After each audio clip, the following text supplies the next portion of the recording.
We are heading to the airport today. I'm going to try to do some flying. There's a place. Oh, there's a shitty picture. There's a place I've been wanting to go to called Rohn, I think it's pronounced. It's R-O-H-N. They got a emergency airstrip there. It's written as an emergency airstrip there, but there's a cabin that's there. A little airstrip. This place is out in the middle of nowhere. Found out about it from a friend, and so I'm going to go try to explore that today. I was wanting to do it the past 2 days, but the weather has not been cooperating. We've had windstorms and just crappy weather all the way around, and it looks like today might be the day for us to get out and see what's happening. Last time I flew up there, which is one of the last videos I posted of me flying, was it was still covered in ice and snow. But let's see, you can see now, looking out the windows and driving down the road, the trees are starting to turn green, and the scenery is changing. And for people who live in Alaska, this is our most exciting time of year. This is when this place really opens up. Of course, tourists come up, which is okay. They're big business up here, but all the little towns in Alaska, it's like every weekend you can go to at least 1 or 2 festivals somewhere. Somebody's having a festival, and of course being able to fly really opens that up to you up here.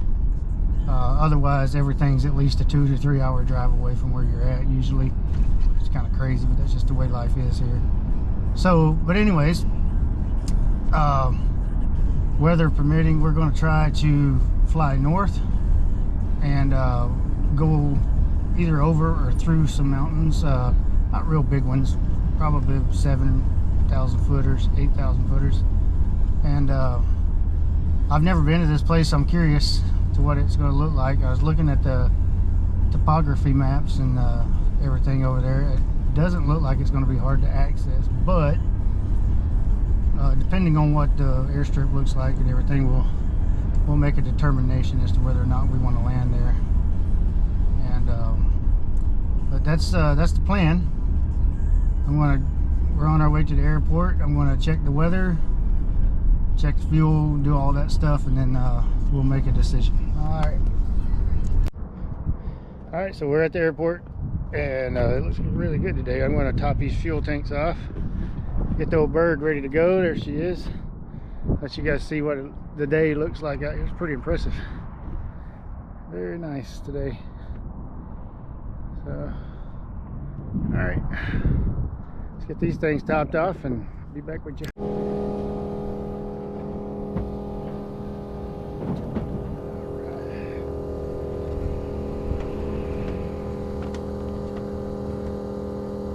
Top this thing off.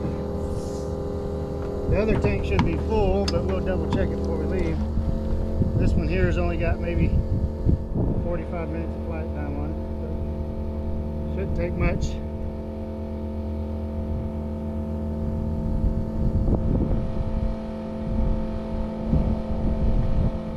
Really hope we get to go out there today. It's a little breezy, but usually as the day goes, it gets worse. We'll see. If it gets bad, we'll turn around and come home.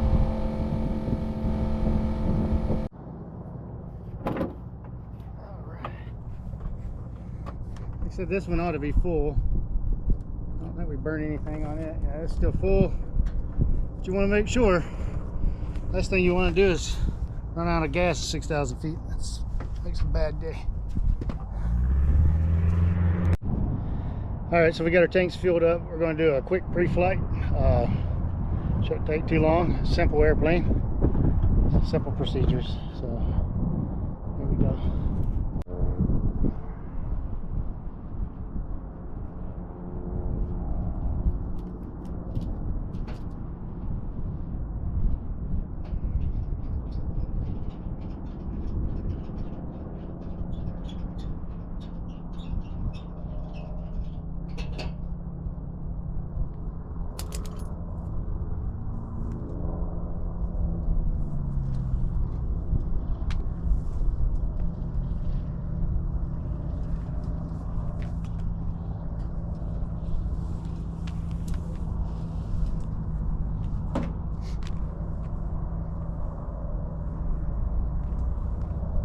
these old airplanes are real simple creatures. And that's kind of the way I like it, because the more complicated they are, the more stuff you got can break. So we try to keep it nice and easy. I'll bring you around with me. Let's see. So stuff that we're looking for, I'm sure I'll get critiqued on this. I always check my pins and my cables. Make sure all my wires are tight. And, oh, sorry. Make sure all this is nice and stiff. Cotter pins are in place. Wires are hooked up. See, that one there's got a little bit of orange on it. I don't know if you can see that, but kind of lets me know if that bolt has moved. That one's the same way. Again, make sure everything's nice and tight. Everything's moving like it's supposed to. Don't see any obvious deformities to the aircraft. And these here on your flaps, you got these little pins and stuff. I like to make sure my cotter pins are there. That one's good. We'll check the movement of the flap. And cotter pins. And up there is cotter pins. Alright. And then just walk around the aircraft, because I got to take that off. Check our braces and everything. And yeah, no, this is not an electric vehicle, but it does have, because we live in Alaska, has a heater on the engine. Not only does it keep the engine warm, it also keeps the cabin warm, which is that can be really handy up here when it's minus 10, 12 degrees outside. A lot of times these engines won't crank if they haven't been heated up, because they are like old Volkswagen engines. They're air-cooled engines. That may be a bad description, but they're kind of put together the same way. And so, you know, they get stupid cold. They're carbureted, like some of your old cars. But again, there's very few moving parts on these engines, which makes them extremely reliable, which is why people still use them.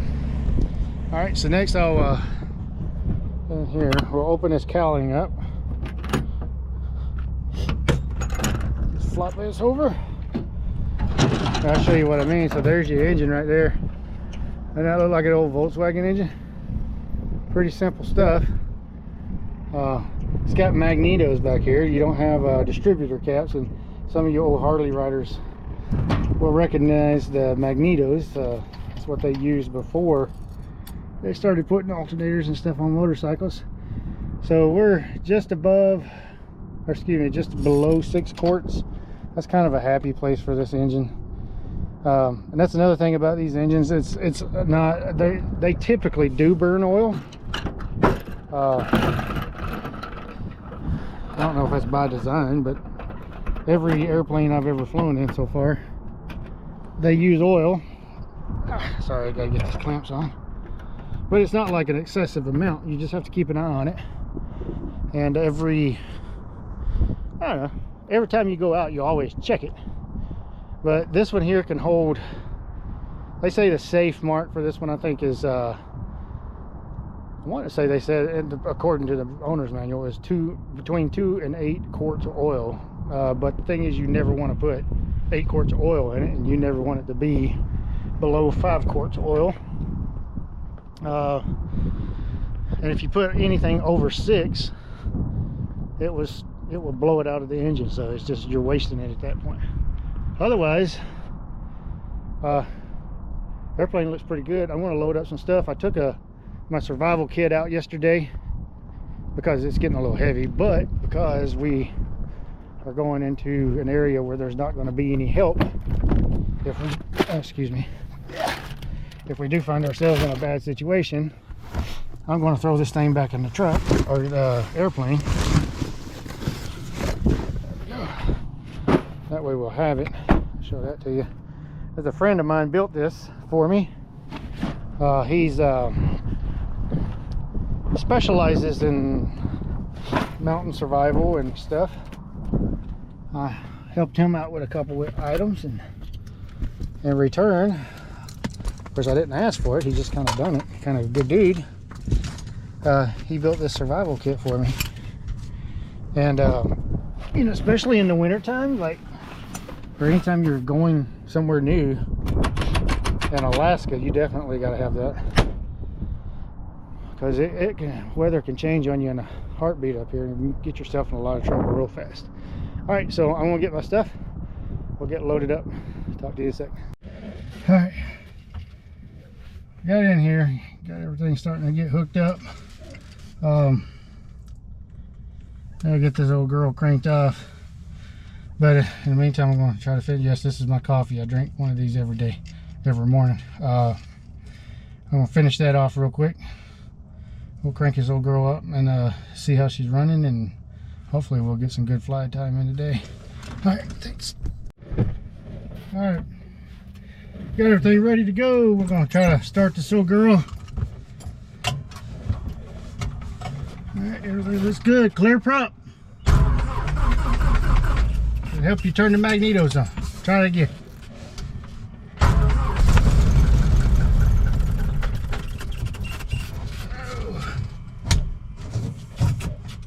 God damn it. One of these days I'll figure this shit out.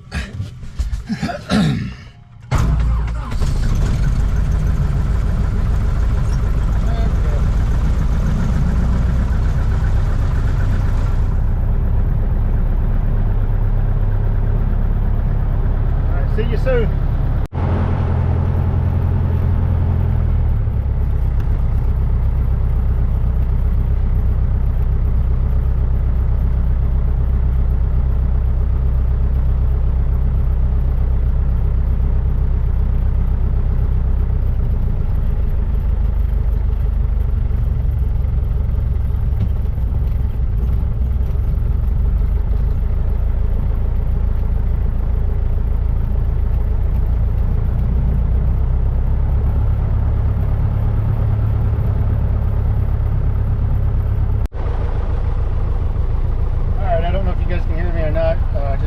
Checkout on the aircraft.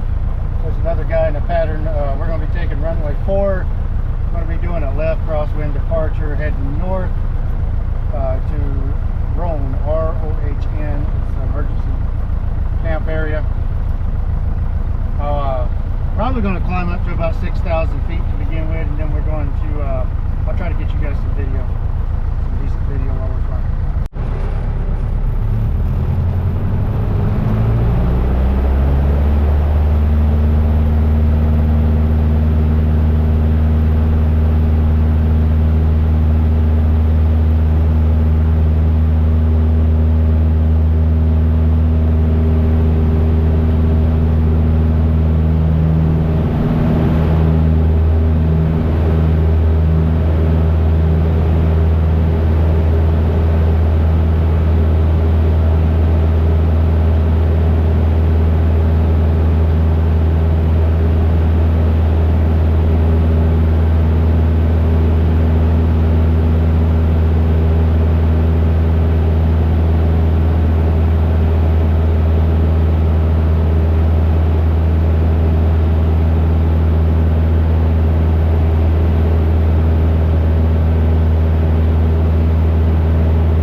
Okay, so I didn't talk on the video much. We made it to Roan airstrip, but we didn't land.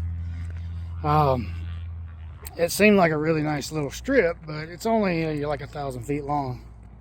That's not a lot, and I'm by myself out in the middle of the Alaska mountain range in the middle of nowhere.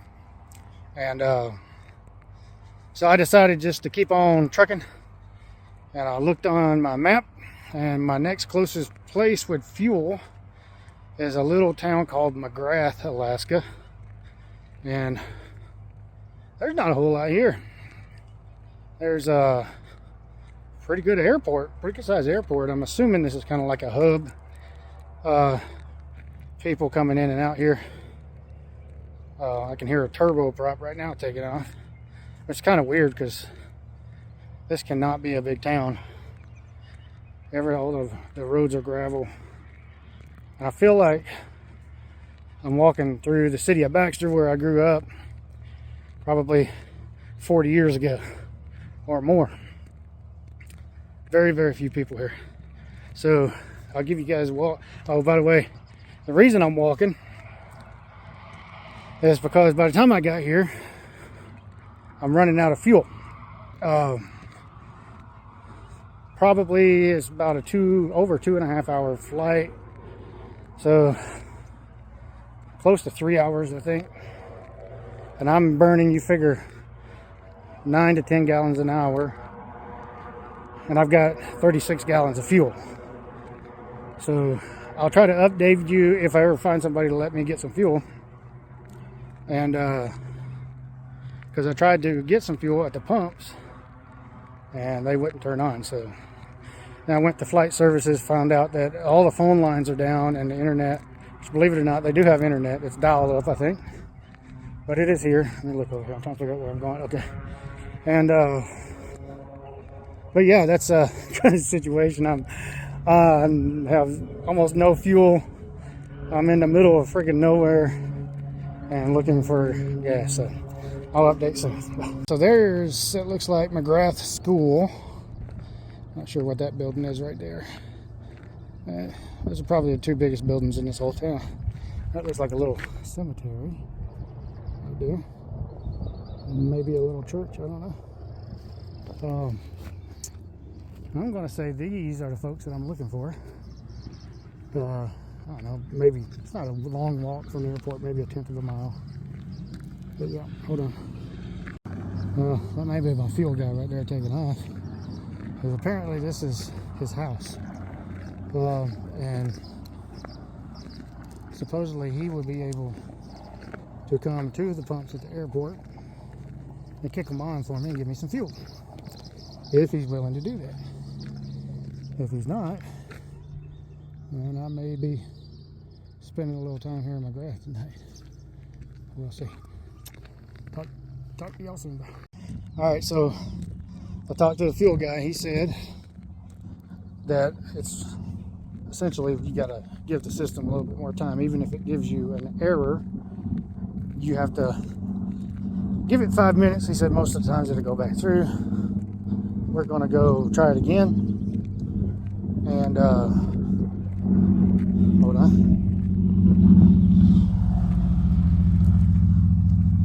I'm gonna go try it again and see what happens. And he's supposed to go on lunch here in 15 minutes, he said. When he does that, he'll swing by and make sure we get some fuel. See what happens here. As I was leaving his building, I asked him, I said, dude, how many people live in this little town? And his response was, if you believe the census, he said it's about 600 people, I think he said. He said, however, in the wintertime, most people leave here. And he said the population's about somewhere between 50 and 75 people during the wintertime that actually live in this little town. Kind of interesting. There's not a whole lot here. Simple life. No police department, no fire department, no ambulance service. It's like walking back in time. Pretty neat. Here, I'll give you another peek. Here's some of the houses here. This is McGrath Native Village Council Community Center. Some of the cabins and stuff here. That's how people live here. I did notice there are electrical lines, so apparently they do have electricity here, which a lot of these communities don't. It's all off-grid. There's a little house there. You see all the moose skulls, antlers and stuff. So, look at that one.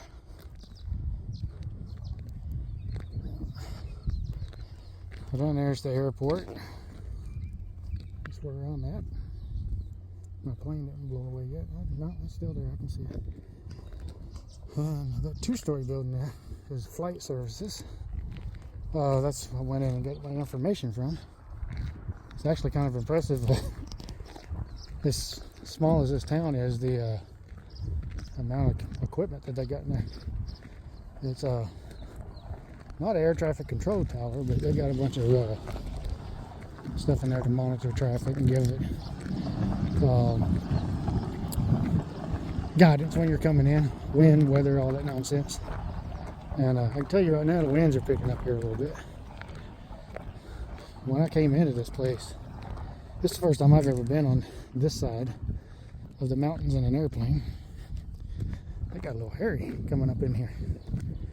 I said, whoa. Well, we just powered on. It gets like that. Not a whole hell of a lot you can do about it but fly the damn airplane. That's what we did. And here we are. Update in a minute. Alright, cool. Let me get up here. I'll show you something. It's kind of neat. You know, these little towns have a whole lot of, don't travel a whole bunch from my understanding. They kind of hang out here a lot. But everybody's got down some news. So check. Here's their radio station. KSKO, I think it's 89.5 FM or something like that. Pretty neat. Yeah.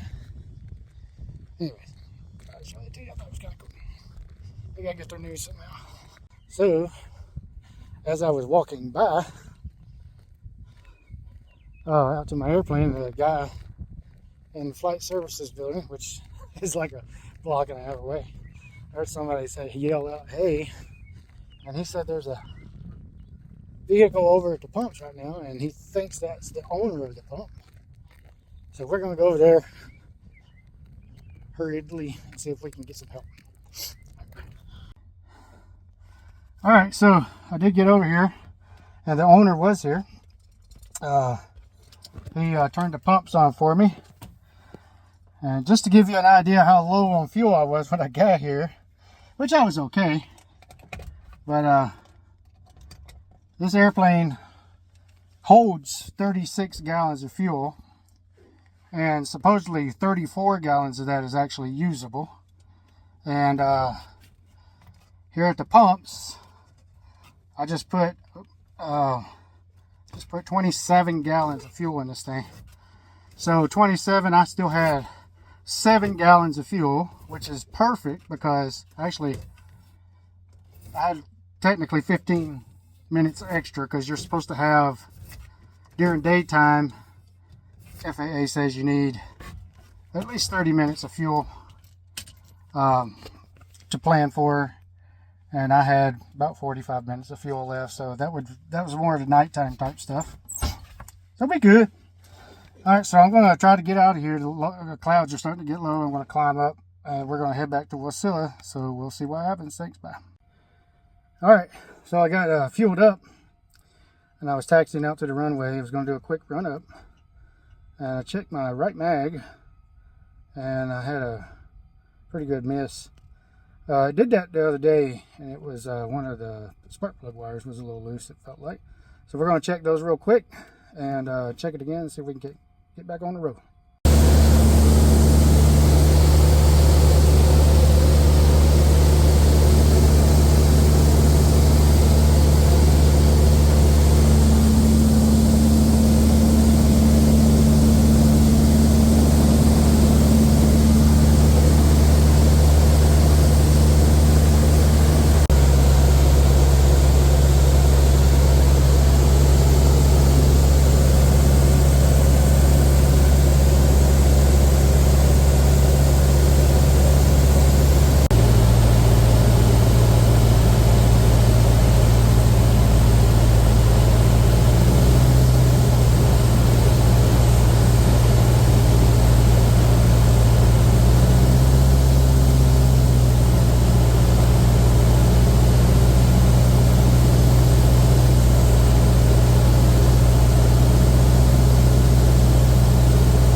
We are back in Wasilla.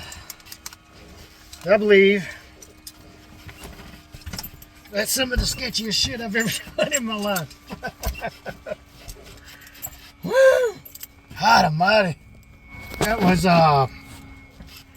man, 3 hours. We just landed. 3 hours flight time. That's not including the time that we was on the ground. Holy crap. So, we'll get that set up here pretty soon. We'll log it. But yeah, so what had happened was, I'm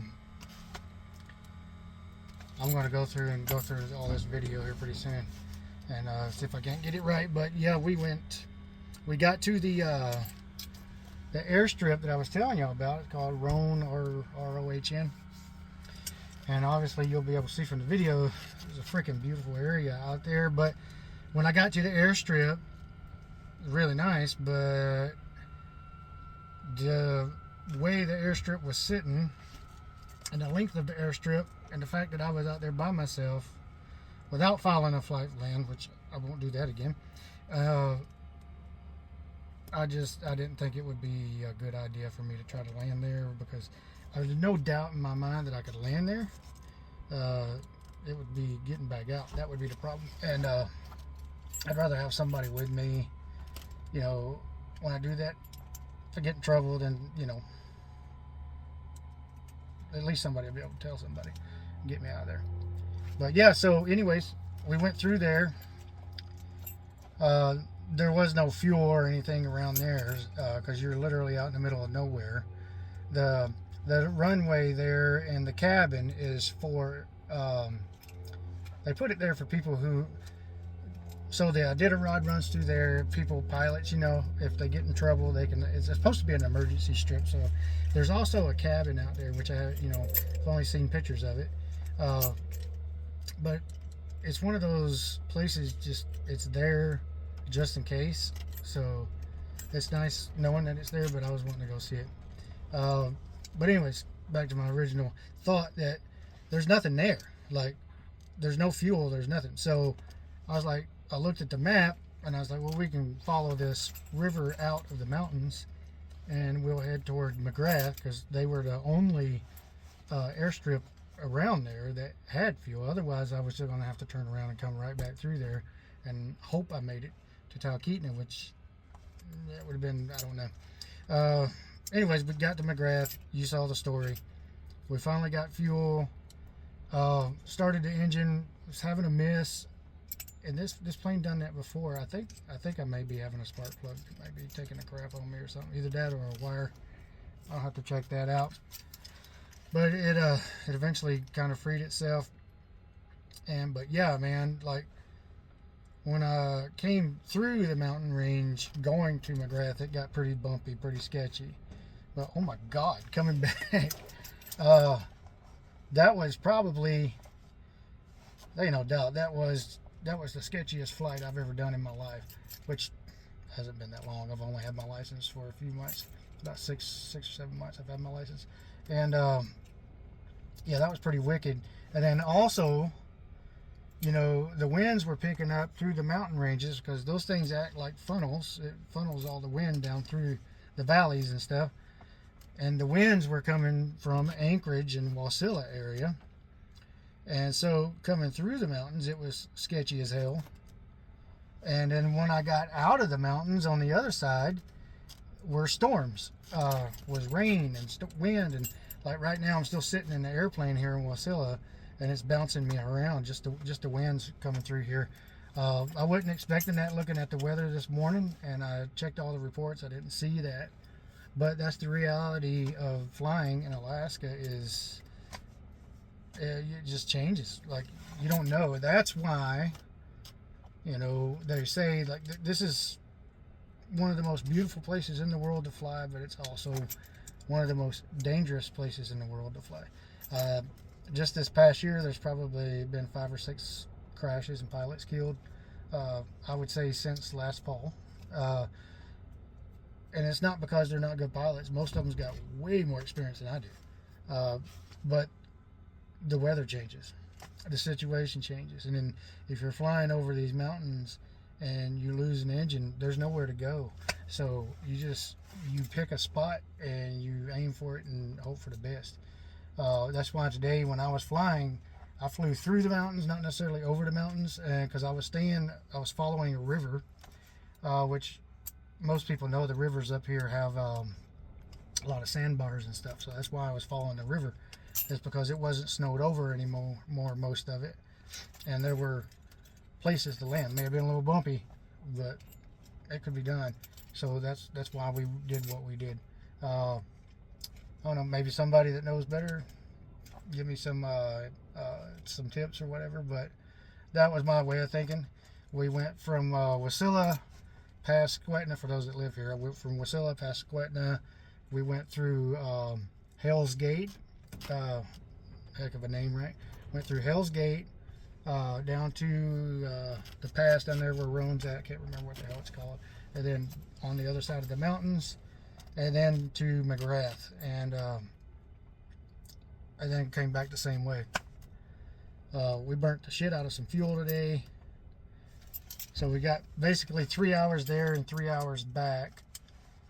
Figure 10. So we've gone through about 60 gallons of fuel today. 27 we filled up at McGrath, and I'm willing to bet, because of the winds and the weather coming back, that we probably burnt more than that getting back to Wasilla. And because I know both of my gauges, which they're not worth a shit, but I've never seen neither one of them this low before. That's exciting. So, anyways, yeah, I appreciate you guys joining me and going on the ride with me. I'm going to go through the video, try to make something decent out of this. I got to tie this freaking airplane down before we get blown away, because the gusts are getting pretty crazy out here. Anyways, thanks, bye.